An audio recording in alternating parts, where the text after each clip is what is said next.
वालेकुम। क्या हाल चाल है आप सबके? उम्मीद करती हैं आप खैरियत से होंगे। शुरू करते हैं। बिस्मिल्लाहिर्रहमानिर्रहीम। आज मैं आपको बताना चाह रही हूँ sponge cake. Sponge cake basically वो स्पंज केक मैं आपको बताना चाह रही हूँ जो हर केक की बेसिक होती है। इसी से जितने भी डिफरेंट केक्स हैं, ऑलमंड्स हैं, पाइनएप्पल्स हैं, इसके अलावा जो डिफरेंट मुख्तलिफ केक्स वैराइटीज़ आ गई हैं आइसिंग के साथ, चॉकलेट के साथ, सबके साथ ये यूज़ होता है। सबसे पहले मैं आपको चीज़ें बता देती हूँ, फिर उसके बाद आपको मेजरमेंट्स और उसका मेथड बताती हूँ। चीज़ों में हमें चाहिए सबसे पहले मैदा चाहिए, उसके अलावा अंडे चाहिए, oil, baking powder, vanilla essence, पिसी हुई चीनी। ये सब चीज़ें बेसिक केक की हैं। इसके अलावा आप इसके अंदर मज़ीद वेरिएशन अपने टेस्ट के मुताबिक कर सकते हैं, अपनी क्रिएटिविटी के हिसाब से कर सकते हैं। चलिए आगे शुरू करते हैं स्पंज केक। सबसे पहले आप 4 अंडे लेंगे और उसको एक शीशे के बॉल या स्टील के बॉल, दो चीज़ें ये बेस्ट रहती हैं। अगर आप प्लास्टिक के बॉल में करेंगे तो इतनी अच्छी बीटिंग नहीं होगी। ये भी याद रखें कि जितनी भी चीज़ें आप इसके अंदर पॉट्स वगैरह, स्पून्स वगैरह यूज़ करते हैं वो सब ड्राई होनी चाहिए, गीले नहीं होनी चाहिए। पानी का एक कतरा नहीं इसके अंदर होना चाहिए। अगर आप पानी वगैरह का कोई कतरा रह जाएगा या पॉट्स आपके गीले होंगे तो वो सही तरह बीटिंग नहीं होगी और मिक्सिंग भी सही नहीं होगी।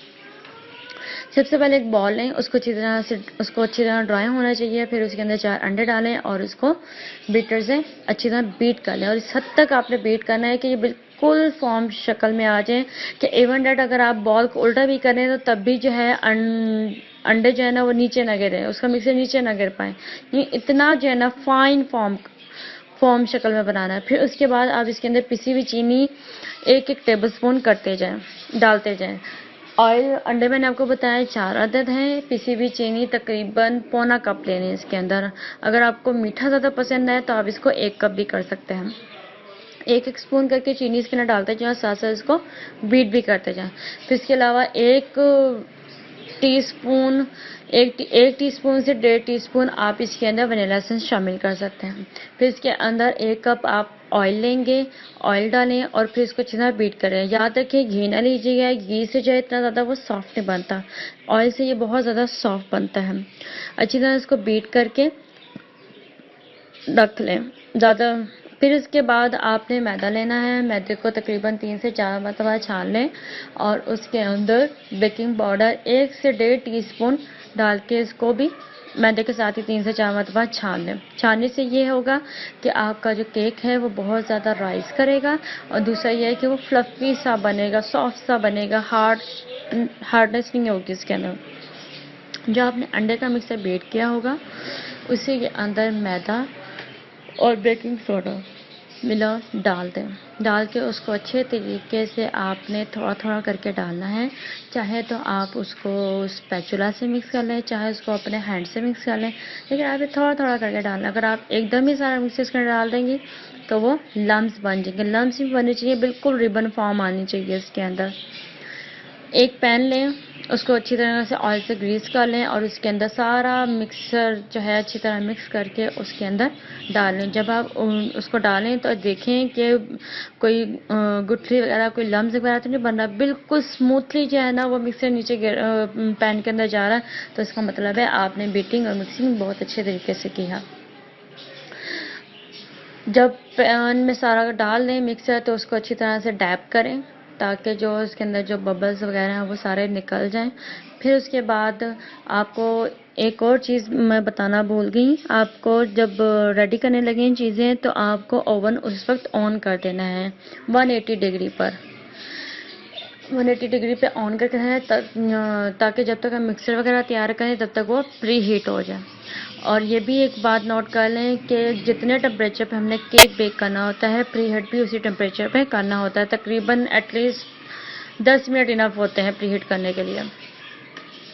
अगर आप गैस वाला चूल्हा इस्तेमाल कर रही हैं तो उसका टेम्परेचर अलग होता है, लेकिन जो मैं आपको टेम्परेचर 180 का बता रही हूँ वह इलेक्ट्रिक टेम्परेचर है। इसके अलावा प्रेशर कुकर में बेकिंग अच्छी हो जाती है, पतीले में भी बेकिंग अच्छी हो जाती है। आपके अपने उस पर डिपेंड करता है कि आप आपको क्या चीज़ ज़्यादा बेहतर आप उसको तरीके से कैरी कर सकते हैं।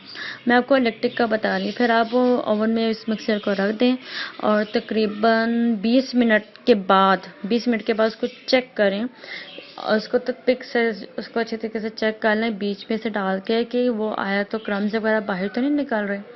अगर क्रम्स वगैरह बाहर निकल रहे हैं तो उसका मतलब है अभी इसको और मज़ीद टाइम चाहिए। तकरीबन 30 से 40 मिनट तक जो है इलेक्ट्रिक ओवन में बेक इजीली तैयार हो जाता है।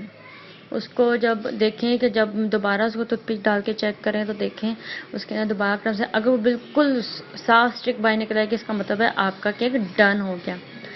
कलर देने के लिए आप क्या करेंगे? कलर देने के लिए ये करेंगे कि जो सिलेक्टर होता है वो 2 पे होता है, तो आप उसको 1 पे कर लें और उसको तकरीबन 5 से तकरीबन 10 मिनट में कलर आ जाता है। फिर उसके बाद आप उसको निकाल लें, निकाल के उसको साइडों से कटिंग वगैरह करके उसको डिश में निकाल लें और उसको सर्व आउट करें। मज़ेदार स्पंज केक तैयार है। और मैं आपको बताती चलूँ, ये एक बेसिक स्पंज केक है। जो बेसिक स्पंज केक होता है ये वो चीज़ है। इसके अलावा आप इसके अंदर मज़ीद वैरायटी और क्रिएटिविटी ऐड कर सकते हैं। ओके गाइस, आज के लिए बस इतना ही काफ़ी है। उम्मीद करती हूँ आपको रेसिपी अच्छी लगी होगी, पसंद भी आई होगी और आप हमारे चैनल को सब्सक्राइब भी करेंगे। थैंक यू सो मच अपने कीमती वक्त में से थोड़ा टाइम हमारे लिए निकालने के लिए। अल्लाह आपका हाजिर हो। ओके जी, अल्लाह हाफिज़। शिट।